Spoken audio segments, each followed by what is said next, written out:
I was always drawing and painting, and in the 9th grade, I met my friend Toby, and he mentioned this fact that changed my whole life. He said his father was a painter. I thought he meant a house painter, and no, he was a painter.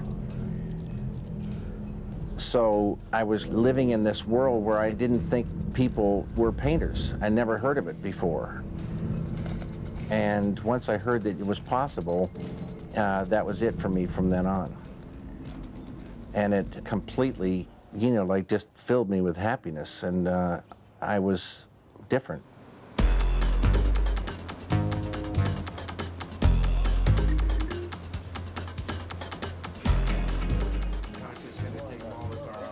In Picasso's day, people just didn't understand what he was doing there. How could that be a woman's face? How could that be a portrait of someone? But some artists have really different visions. It's probably as shocking as maybe a Cubist painting was to a representative painting.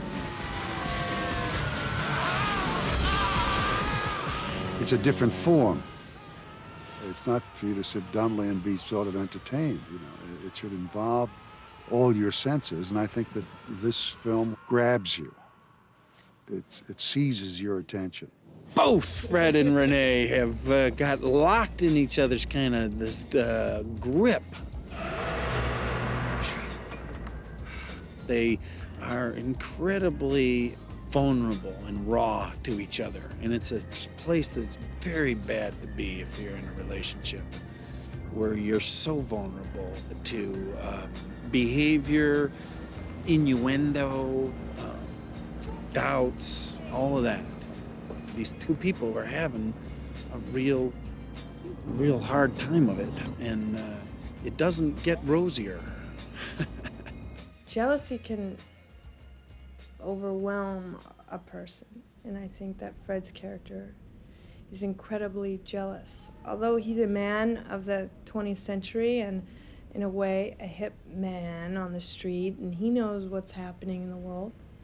So I don't think he would be comfortable expressing his jealousy, because he would feel like he was barbaric.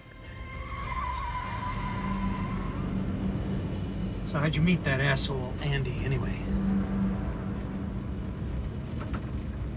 It was a long time ago. They have a very dishonest relationship. I mean, I think she's in a way very fearful of him. She doesn't know what he's really capable of.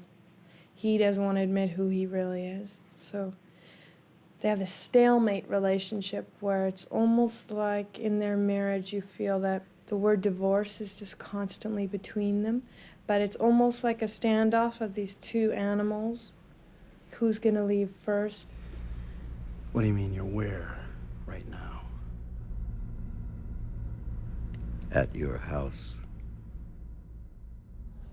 Bill had been playing, recently, such a nice guy, but he has an edge, in there somewhere, and that's what I liked about him. He's the kind of a regular guy, and he's smart, and he could be someone in trouble. And I don't know, it was just something about, I see something in his eyes or something, and he was just right for this part. Well, just as an actor, there were certain emotional things that people were going through in the movie that on some base level I could understand. There's just this little small clump of human emotions, there's jealousy, envy, pride, whatever they are. So it was interesting to see them. And also that creepy edge was all through it, and that was interesting when someone can really write that. It's like a different dimension. We have to call the police. Patricia is a great actress, and she has a tremendous amount of courage.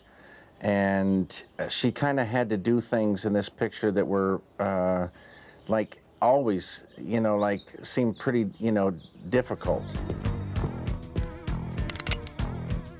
She never complained. She was always there, completely, raring to go. She's so beautiful in both roles. her part is so important.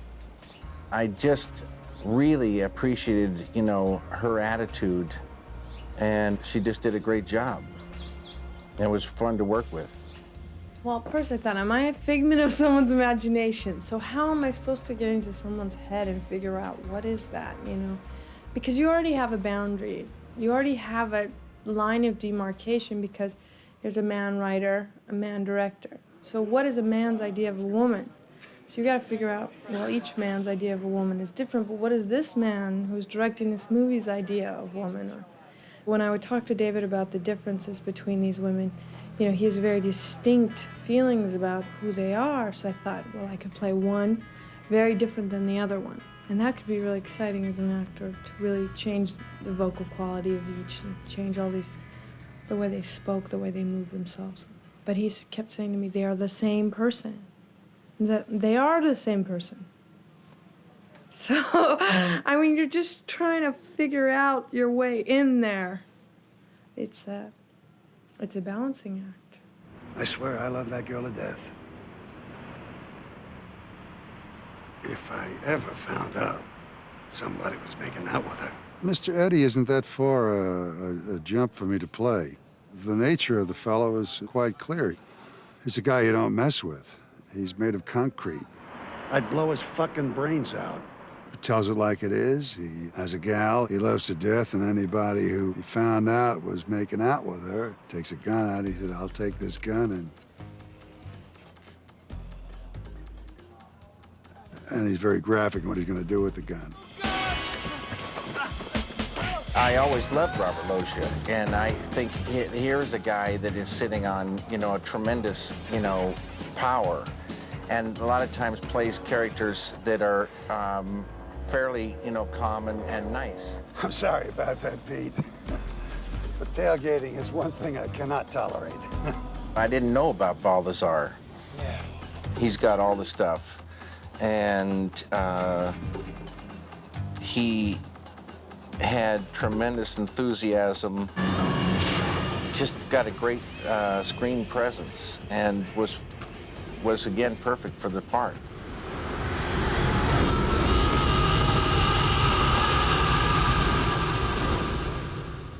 When you work on a David Lynch movie, you are in his world, and you're trying to understand his image, his vision, and I don't always get it. If someone said, well, what are you doing? And I said, I'm doing a picture called Lost Highway for David Lynch. Oh, David Lynch. Immediately, and say, well, what's the story? And I said, if I could tell you that, I'd be ahead of the game. It was a matter of deciphering it, actually. It's not something that jumps off the page with a clarion message of what it's about. And the fact that it's mysterious is good. I've been shooting quite a few days. I still don't really know where we're going, which is exciting. And I don't know what the end result is going to be. There's a great sense in the crew that they're working for somebody that has some tangible creativity that, when you shows up on the set, that there's going to be something you want to listen to. He's very curious about the process of making the shot. And I think that makes it exciting, too. He really has a sense between action and cut that there's going to be something that he hasn't planned for, something that's going to be truer to what, more revealing to him about this enigma that he's wrestling with. And that makes it fun. Once the door opens, it's your invitation, man. Well, the work should be enjoyable, and actors are asked to let go of themselves and take on some other person. And it's a tricky business, and I don't like anything to interfere with that. So the more at ease they feel, the better. And really good things can happen if the atmosphere is right.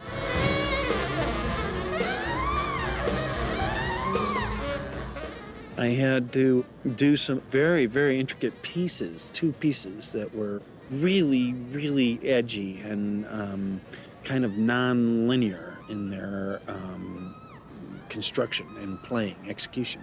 And so that was proved to be like one of those things as an actor just has to knuckle down and do.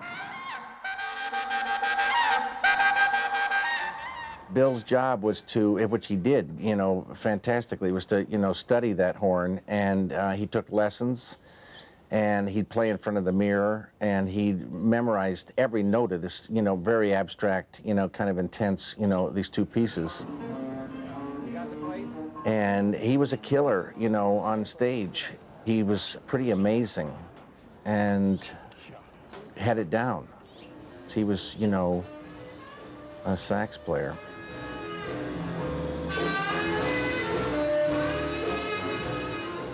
Music has to live in the story, live in the film. So there's a lot of music that's great, but it doesn't sit inside the picture. And so start the music quiet, and then when it hits the quiet part of the music, we'll crank it up on action, okay? David cranks the music really high. He likes to listen to every piece of music at the highest decibel possible. And you do kind of like, you know, and just the whole performance aspect of it.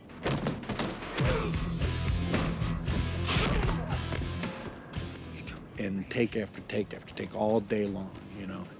It was very experiential. He directs musically. He'll listen to certain kinds of music in one earphone while he'll listen to the scene and watch it. He already has his music picked out for different parts, and he writes music himself. So in a way, the way he directs mostly is musically. He'll say, slow it down, take your time. We'll be driving the car in the middle of the desert, and he'll say, you know, I guess you should go about, I don't know, 50. You'll know when you click into that place that feels right. And you do when you hit that, because the speedometer doesn't work or whatever, and you do feel when it's the right place. Cut it! Good deal. Cut. Yep. We're there, man. He's so truthful that that's what you build your trust on. David is a filmmaker. He's the Toscanini, he's the conductor, he's got the rhythm of it, he's got the vision. And the actors follow, not like sheep, but they follow his lead like good musicians. Cut it!